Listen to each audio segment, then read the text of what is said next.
یعنی قرض کرده حج رفته شده، کردیت ولی بانک دکشون کردیت حج، کردیت گرفته حج رفته شده است.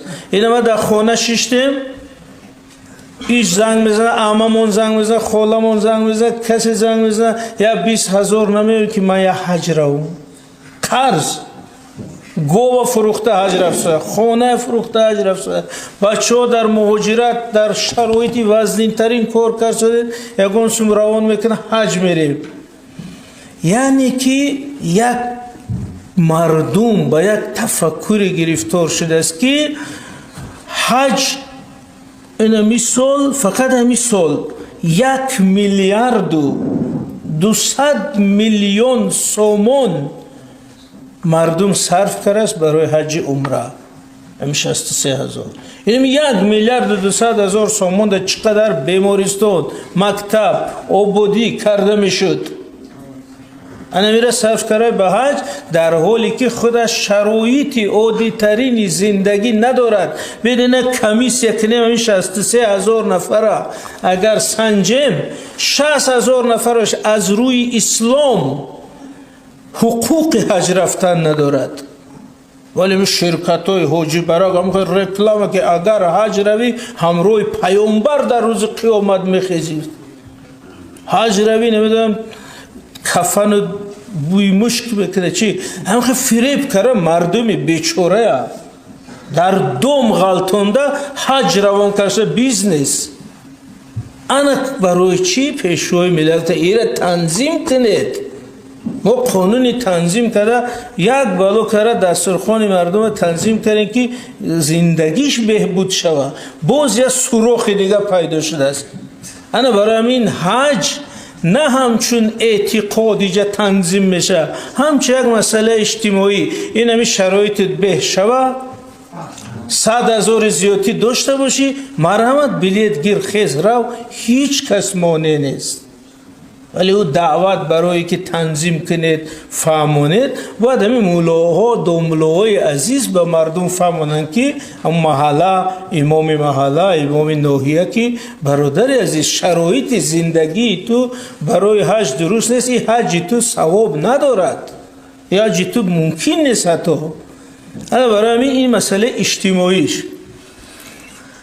ولی با غیر از او خرج حج با خرج حاجی طلبان و ایشانای طلب و رئیسای طلب و همکارای طلب و زیارت حاجی و خرجای زیادی که مسئله اجتماعی. ولی مسئله دوم که گفتیم حج ایدئولوژی شده است. خیلی هر حاجی که میره میبیاید الله که میبینی که لباسش دیگر توقیچه سفید، لباس سفید و من دخترکای عزیز اکما حاجی شدم، رومالکاتون بندی چی میگن دختری حاجی همخی گشته کار نکن دیگه بیرون نبرو بود. انا مردکات بچه ها ریشوت نمونه که چی میگن بچه حاجی، هر یا حاجی محیطش اما حاجیگی کرده است. اگر همی 63,000 نفر همی 5 کسی را هم خیلی کنن، الان که 300-400,000 نفر میشه در سال. همین 3 سال 5 سال دیگه تمام این جامعه لباسش هم دیگه میشه، شکلش هم فکرش هم. یعنی خیلی رفتی حج آمدی باید اخلاقت بهتر شوه، وجدانت بهتر شوه، پاکتر شوی. هیچ که مخالف نیست، نه که آمده هر یک حاجی با مبلغی فرهنگ و لباس و عرف و عادت عربی تبدیل شده است.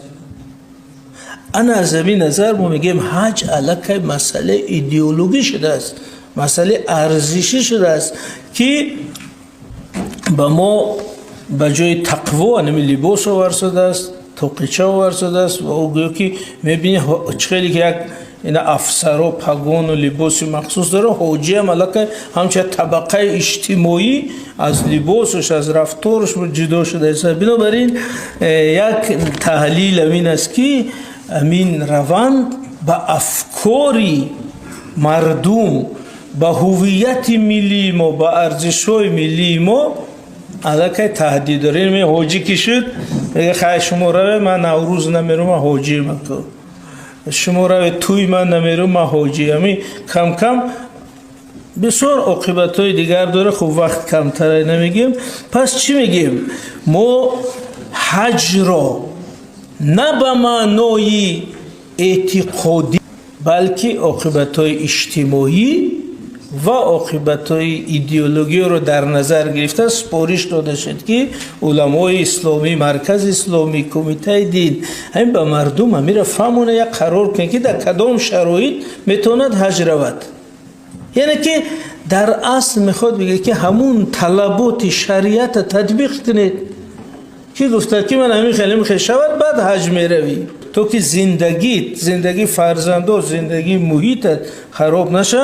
و در جواب همین روند پیشوی ملت 3 پیشنهاد کردن. 3 پیشنهاد که اگر شما واقعا ثواب میخواهی که عمره روی، پول خرج کنی، 40,000 خرج کنی، 50,000 خرج کنی، 100,000 خرج کنی ثواب گیری. این چند واریانت ثواب که از عمره را ثوابش بیشتر است طبق اسلام. یکم این صدقه جاریه.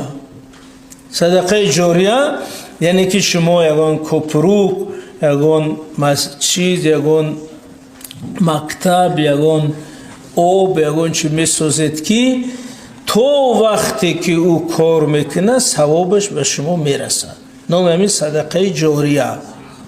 خواهی دانشگاه اسلامی است میدونید که یعنی جاریه یعنی که همیشه جاری، این روان، یعنی که 100 سال هم گذرم بیمارستانی که شما ساختید کسی اوجا طبابت گرفت یک قسم ثوابش به نامه اعمال شما رفتن میگیره. این ثوابش 10 برابر حج عمره به شما بیشتر میرسه از نظر شرعی. من باور دارم همون فتوایی که پرزیدنت گفتن که همین ثواب حج عمره برابر ثواب یک ماه نماز بوده است، همین را حتما علمای اسلامی جا کار کرده از کتابای فتاوای حنفی گرفته دادگیان. یگان گپی به اساس نیست که صدا نمیتید هیچ وقت، هر سخن سنجیده میشه. خب بنابراین این راه یکم. راه دوم گفتن من اینقدر بیمارستان، یتیم خانه، خانه های پیران سالون، بیماری های روحی اینا یاردم کنه ثواب بگیرید.